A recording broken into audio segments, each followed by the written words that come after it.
Hay una porción bíblica de la que hablé hace muchos años atrás, pero por lo menos entre 3 y 4 veces por año me toca compartirla con alguna materia que doy en el instituto.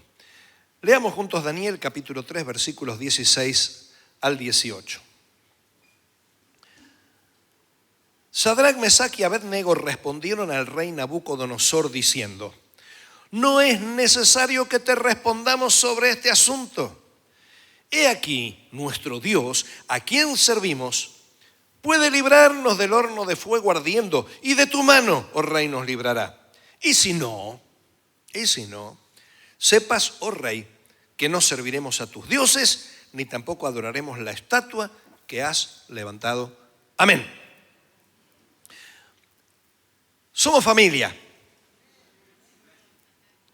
Y como familia que somos, estamos lo suficientemente cercanos como para que las noticias fuertes nos toquen de alguna manera especial. Si fuéramos individuos aislados, que venimos como entes separados, nunca sabemos nada de nada. Y si vos nunca sabés nada de nada, es hora que te vayas integrando y que tengas algún grupo de pertenencia a través del cual te sientas vinculado, porque si no, te veo corta vida a nivel de comunión. Así que somos familia y el ser familia hace que estas noticias a veces nos golpeen. Y al ser una familia numerosa, se multiplica la posibilidad de conocer situaciones que duelen.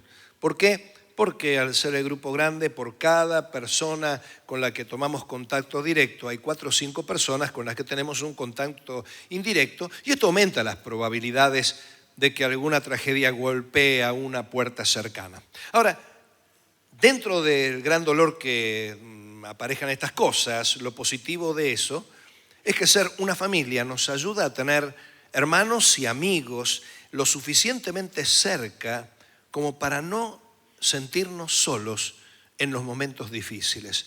¿A cuánto les ha ocurrido de pasar por momentos difíciles y darse cuenta que estaban rodeados de amigos? A ver, levanten la mano. Bien, bien. Por cada mano que no se levanta, hay 2 posibilidades. O todavía no te tocó un momento difícil, o todavía no estás cercano a alguien. Pero esto es lo positivo dentro del dolor. En esta semana nos hemos sentido conmovidos por uno de estos sucesos de los que hablamos, de los que ocurren siempre.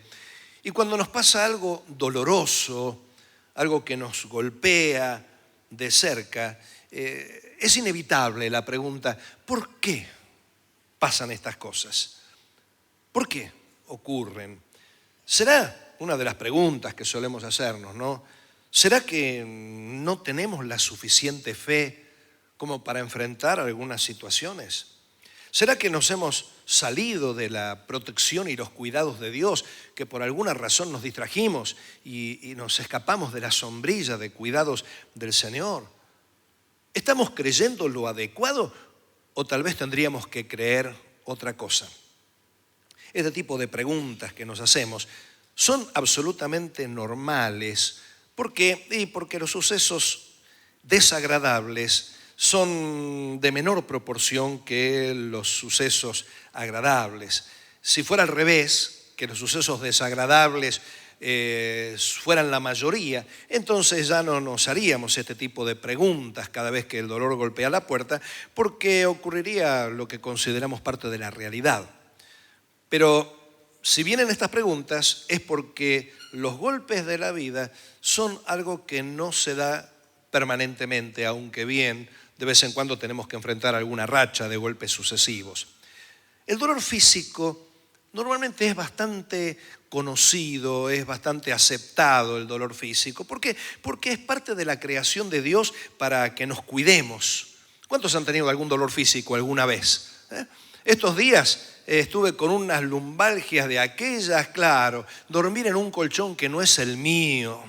Encima, en algún momento empezás. Duele más eso, ¿no? Duele más.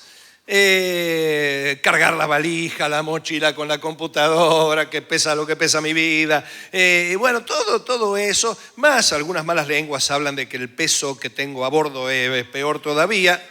Ese amén está de más. Hoy no te hablo en todo el día. Ah, bien, te perdono. Bueno, esos dolores físicos hacen que nosotros nos cuidemos, que reposemos lo suficiente para sanar lo que se dañó, que evitemos acciones dañinas que podrían empeorar la salud y que nos vayamos restaurando. Normalmente pasa eso con el dolor físico, le encontramos cierto sentido, pero ¿qué del dolor moral? Por las pérdidas, por ejemplo, o el dolor por el sufrimiento de aquellos que amamos, el dolor por la injusticia, cuando creemos que hemos trabajado para obtener un producto y nos sale otro producto, sea por mano de los seres humanos o por mano de las circunstancias, el dolor por las frustraciones, el dolor por las ingratitudes de las personas y las ingratitudes de la vida. Es mucho más difícil aceptar este tipo de dolor porque muchas veces no le hallamos la causa. Otra tanta cantidad de veces no le encontramos el fruto y la mayor parte de las ocasiones no le encontramos el sentido a ese dolor. Y en medio de estas condiciones caemos en lo que se llama crisis de fe. ¿En qué consiste esa crisis de fe?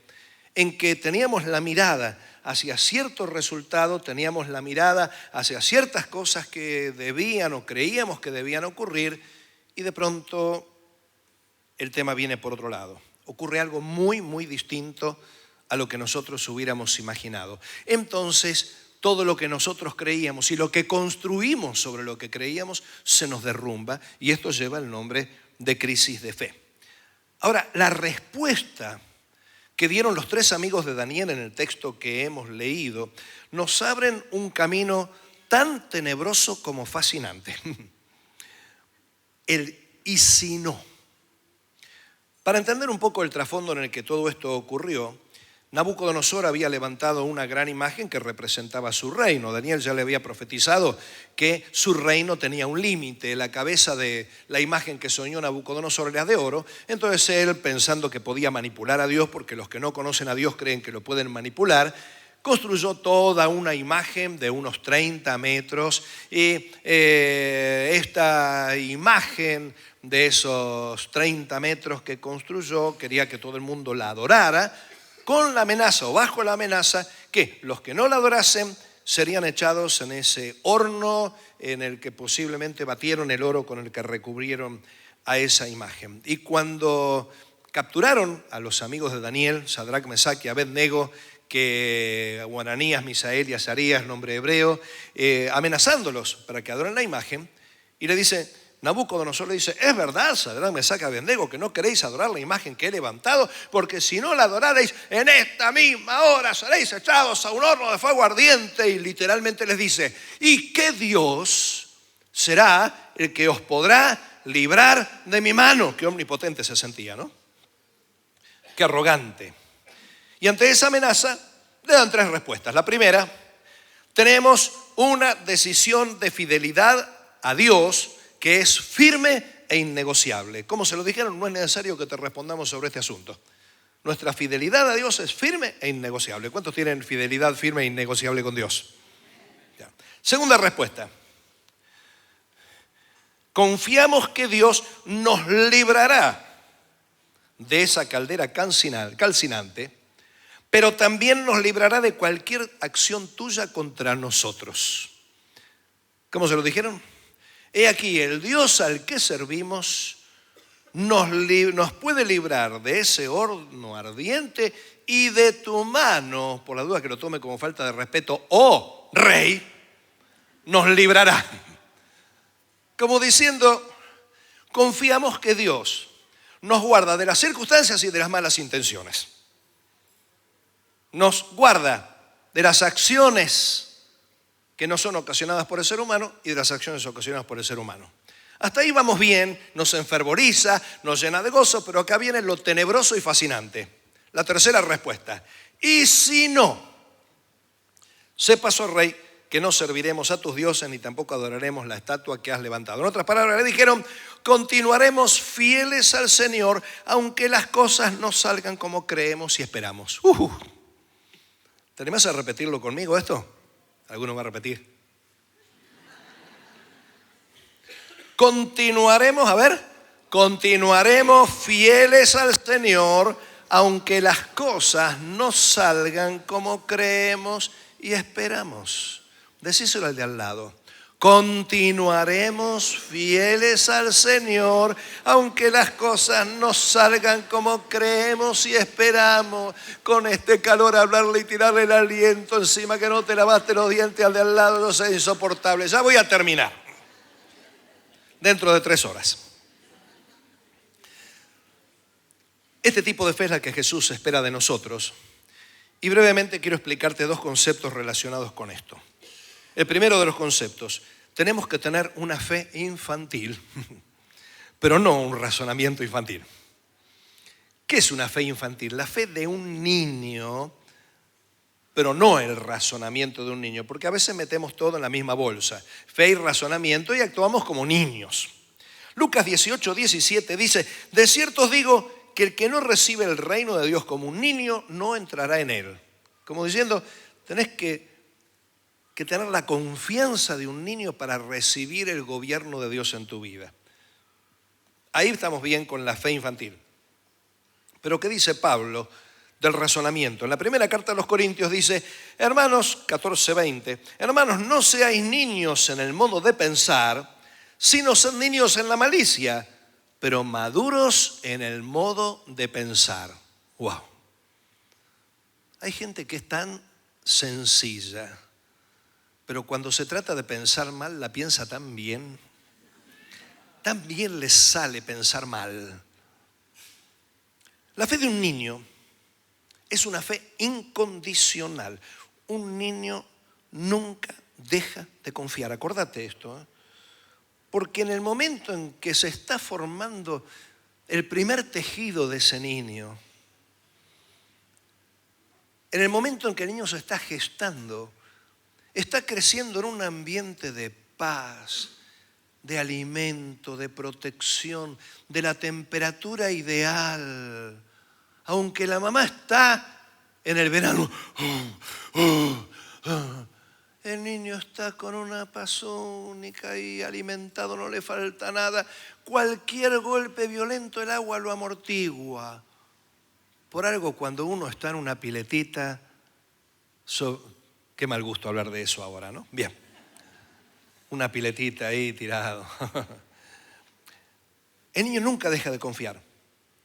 Siempre está dispuesto a creer, aunque no lo entienda. ¿Por qué?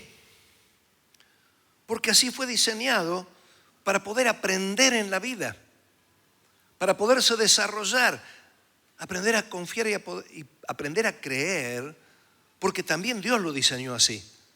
Porque los niños son el terreno más propicio para que se siembre el evangelio en ellos, al no ser que se lo impidamos. Y que tenemos formas de impedirle a un niño a que se acerque a Jesús, las tenemos.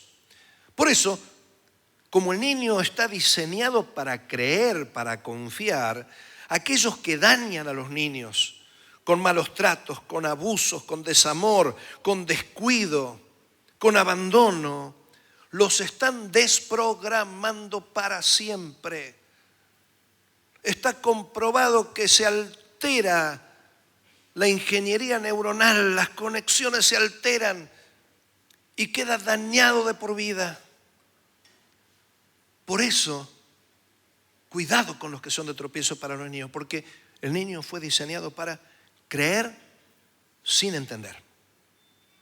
Por eso Jesús dijo en Mateo 18, 3 al 7, de cierto os digo que si no os volvéis y os hacéis como niños, no entraréis en el reino de los cielos. Así que cualquiera que se humille como este niño, ese es el mayor en el reino de los cielos. Y cualquiera que reciba en mi nombre un niño como este, a mí me recibe. Y cualquiera que haga tropezar a alguno de estos pequeños que creen en mí, mejor le fuera que se colgase al cuello una piedra de molino de asno y que se le hundiese en lo profundo del mar.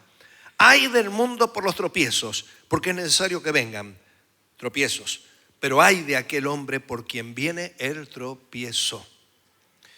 Una piedra de molino era como una gran arandela con un agujero en el medio donde se ponía un tronco y se hacía girar esa arandela tirada por un asno que estaba atado al tronco que cruzaba la arandela, iba girando en ese tonel y la piedra de molino iba moliendo el trigo. O sea, ponerle de collar esa arandela y tirarlo al agua. Es fea la muerte por ahogamiento, ¿no? Es horrible. Porque vas sintiendo que se te agota el oxígeno. Ahora, Jesús está diciendo que es preferible que desaparezca del mapa aquel que está causando tropiezo a uno de los pequeñitos. Los niños confían sin entender por naturaleza. Ahora, lo que es peligroso en el creyente es cuando nuestro entendimiento se vuelve infantil. ¿Qué características tiene un entendimiento infantil? En primer lugar, es egocéntrico. Los niños son egocéntricos. El mundo gira alrededor de los niños. Cualquier situación que pasa en la familia, el niño se siente el culpable. Los padres causaron un lío bárbaro. Sí, el chico siente que es por su culpa. El chico se siente el héroe cuando hay un beneficio en la familia. Cuando el niño tiene una necesidad, lo hace sentir y no le importa nada. En la primera reunión había un bebé que de pronto se le ocurrió que tenía hambre.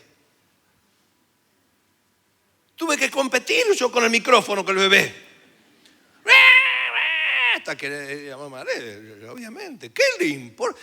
¿Te imaginas una mamá diciendo, mirá que estamos en culto, ¿te aguantás el hambre? ¿Te pasás de hambre hasta te desnutrís hasta que termina el culto? ¡No! Chico, no te perdona nada porque no entiende nada. Como el niño... hay creyentes que sienten que están en el centro del mundo, ¿no? Dios está para mí. Por favor, no ores que Dios está ocupado conmigo. Mi oración va a tener más efecto que la oración de flaco ese. Y tantas cosas que giran alrededor de una fe tan egocéntrica, ¿no? El niño es carente de experiencias y por lo tanto, como no tiene experiencias, es muy imaginativo y muy mágico, y así pasa a veces con los creyentes. Nos volvemos tan imaginativos de cómo Dios podría hacer las cosas y sobre todo ese pensamiento mágico. El pensamiento mágico no demanda responsabilidad, el pensamiento mágico no demanda ningún tipo de esfuerzo o trabajo, el pensamiento mágico no demanda mucho tiempo. Y a veces los creyentes somos así, lo queremos todo como nosotros imaginamos. Porque claro, chico, no entiende. ¿Cómo va a entender que para comer brócoli hay que esperar cierta época del año? No, lo quiere todo ya, todo rápidamente. No escucha las explicaciones de los padres. Algunos creyentes viven así. Recurren a ese pensamiento mágico porque esperan que Dios supla sus irresponsabilidades. Quieren que Dios trabaje en el gran milagro afuera, pero evitan que Dios trabaje con su paciencia. Les encanta lo que dice el Salmo, abre tu boca que yo la llenaré. Pero se olvidan que el texto dice el labrador para participar de los frutos debe trabajar primero. El niño cree en su opinión, que su opinión es la valedera y por lo tanto sujeta la voluntad y soberanía de Dios a sus propias expectativas. Es decir, se cree que su razonamiento es el correcto. A ver, uno de mis hijos, un día que yo le había puesto un límite, le había dicho no, me miró con cara de matón. Sos malo, malo, ¿eh? Y yo me reí tanto por dentro, ¿no? Obviamente. Claro, era el malo. Pero escúchame, tu pequeño te va a decir que sos malo si vos le negás medio kilo de caramelos. Pero cuando sea grande te lo va a agradecer. ¿Por qué? Porque se da cuenta que ese no tenía su sentido, pero de pequeño no podía entenderlo. Y a veces nosotros queremos sujetarlo a Dios, a nuestra forma de ver las cosas, a nuestra manera de pensar, a nuestra historia, a nuestra escala de valores. Entonces de pronto, si Dios no nos da lo que nosotros estamos esperando, sos malo, Señor, ¿eh? O si Dios de pronto hace lo que se nos ocurría, qué macanudo que es Jesús. El niño trata de tapar sus miedos e incertidumbres con declaraciones legalistas. No, esto no es así. No, esto no va a pasar. No, no, te reprendo. Y no pensaste que no. Es decir, nos ponemos enfáticos para tapar con nuestra idea todo miedo. A ver, no vayan a llamarlo a lo que yo estoy nombrando. Entonces, el que tiene ese pensamiento infantil asume un comportamiento y una esperanza tan rígidos que cuando las cosas salen de una manera distinta, se quiebran, se desalientan. Es más, algunos se ponen más infantiles todavía y dicen, no, pero mi Dios no es así. Mi Dios es así. Mi Diosito, como si fuera de bolsillo Dios, ¿no?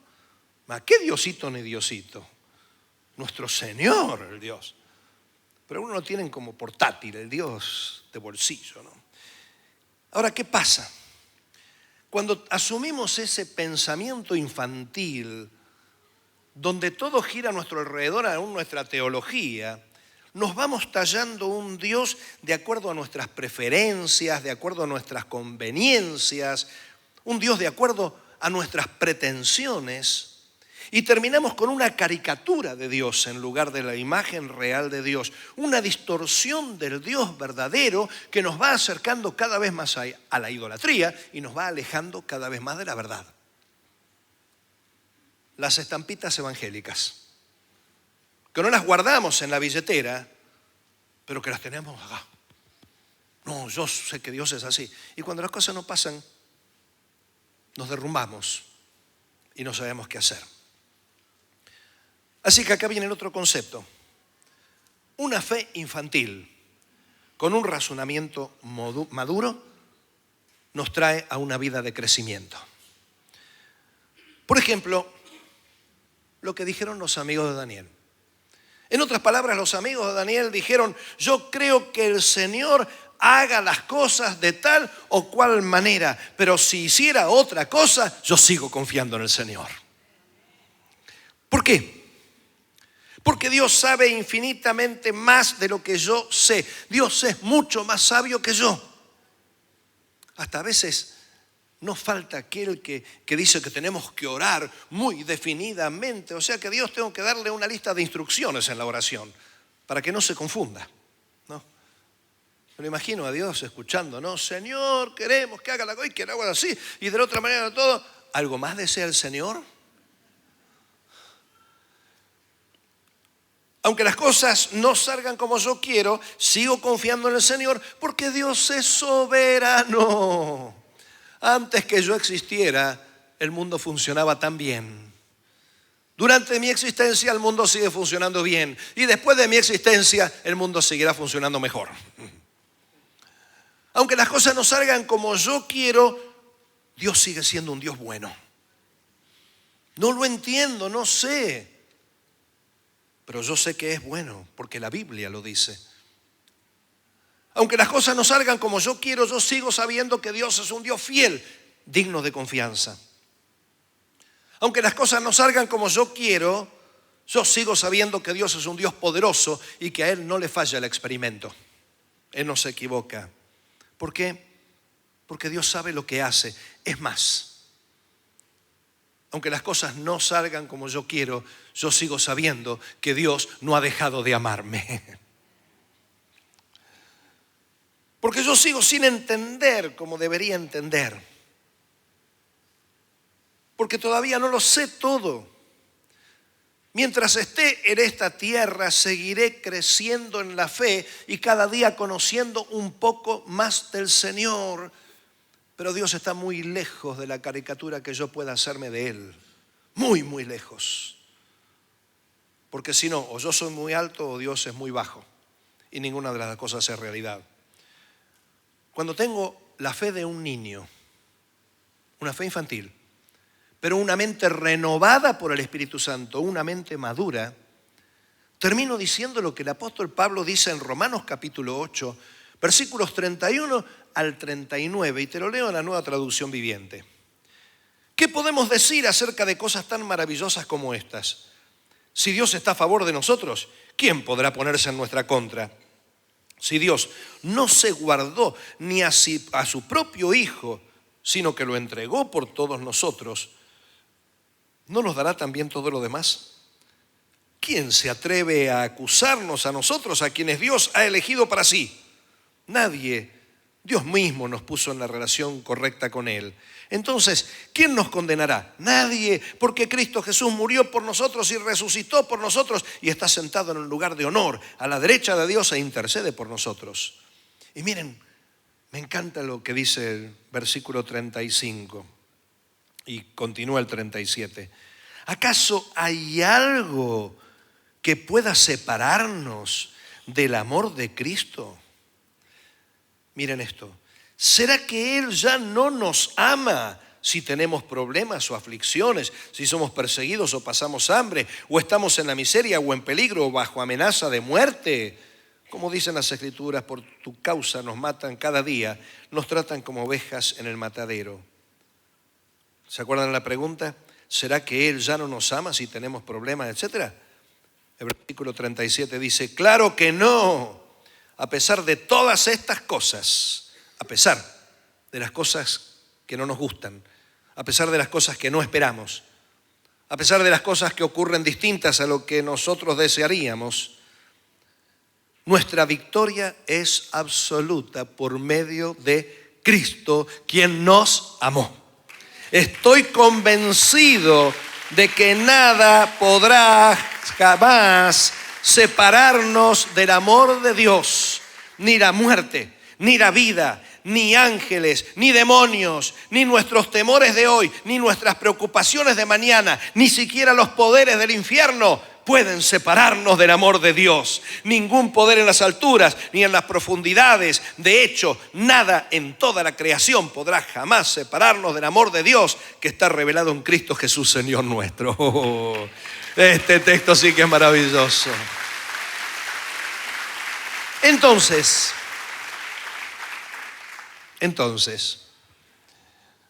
podemos tener una fe infantil con una mente infantil y vivir de golpe en golpe, de decepción en decepción, aprendiendo a los golpes. Pero tenemos la otra posibilidad. Tengo mi confianza en Dios, de que las cosas van a tener este resultado. Pero si el resultado fuera otro, yo sigo confiando en Dios, porque Él nunca jamás dejará de amarme. Por lo tanto, lo que hoy no entiendo, mañana lo voy a entender y terminaré diciendo que aunque de pequeño me negaron el medio kilo de caramelos, de grande estoy más que agradecido de todo eso. No sé las cosas que te toca vivir en tu vida. No sé por lo que estás pasando. Si estás pasando por un dolor físico o un dolor moral.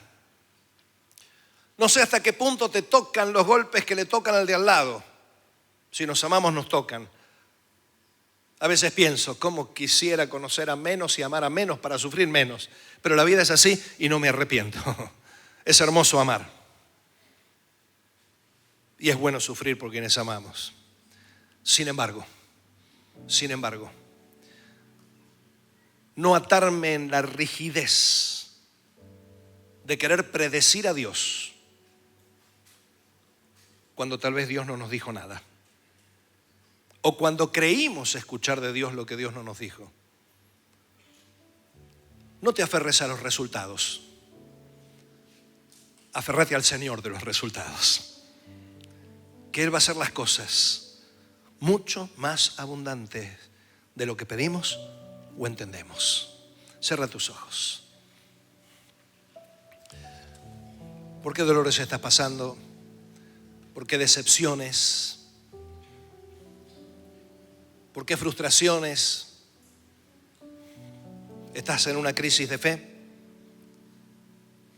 Puede ser consecuencia que lo sujetaste a Dios a una expectativa tuya. Y sí, a veces seguimos pensando como niños.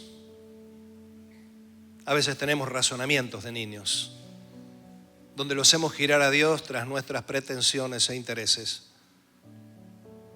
Pero Jesús está en el centro. Y cuando yo decido morir a mis pretensiones para poner a Jesús en el centro, puedo decir, mi fe permanece firme e innegociable. Tengo una confianza ciega en el Señor. Y sé que en esta vida voy a vivir de la mejor manera porque Jehová es mi pastor. Sin embargo, cuando me encuentre con algún valle de sombra y de muerte, de esos valles por los que no quiero pasar, no temeré porque tú estarás conmigo. Tu vara y tu cayado me infundirán aliento. Aderezas mesa delante de mí, delante de mis angustiadores, ante mis angustiadores. Ungiste con aceite mi cabeza, mi copa está rebosando. Y termina diciendo, cambiando la imagen, ya Jehová deja de ser el pastor y se transforma en el anfitrión.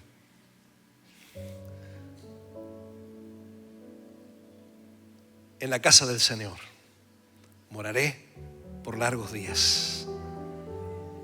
Y ese es el resultado definitivo. Y cuando estés en la casa del Señor, porque el bien y la misericordia te acompañarán todos los días de tu vida acá.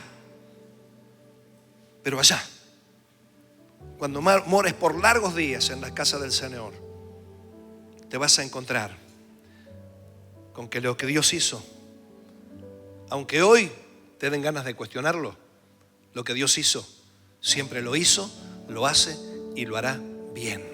Si estás pasando por algún dolor y hoy querés confesarle al Señor tu confianza, el decir, aunque las cosas no salgan como yo quiera, yo sigo confiando en el Señor.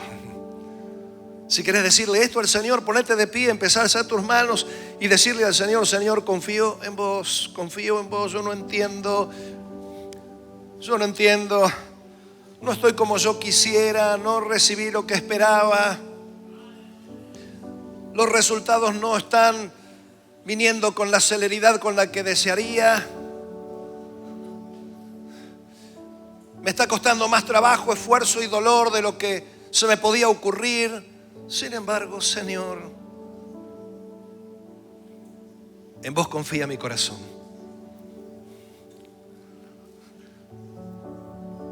Los antiguos creyentes cantábamos un salmo, creo que el 36. Aunque la tierra tiemble, tenemos que confiar, porque Dios es nuestro amparo y fortaleza.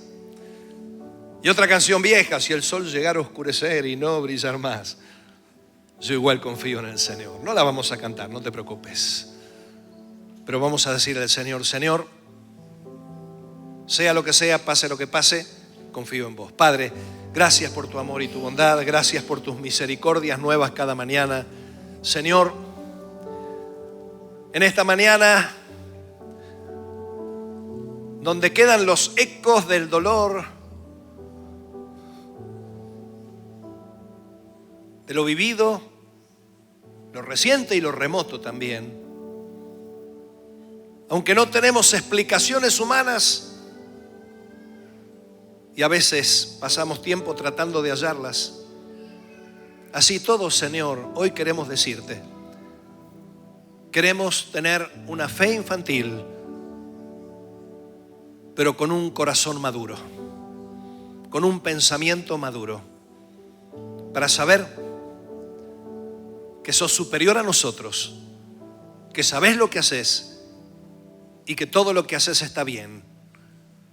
Y Señor, nos negamos a permitir el mínimo pensamiento de que un poco de dolor suponga desamor tuyo. Todo lo contrario. En medio del dolor estamos dispuestos a seguir buscando tu amor y gozándolo. Porque si nos diste a Jesús, ¿cómo no vendrá con él todo lo demás? Gracias, Señor, porque nos amás. Nosotros también te amamos. Y nuestra fe permanece firme y nuestra fidelidad firmes, aunque no ocurra todo lo que queremos. En el nombre de Jesús. Amén. Que Dios te bendiga y tengas un hermoso domingo y una excelente semana.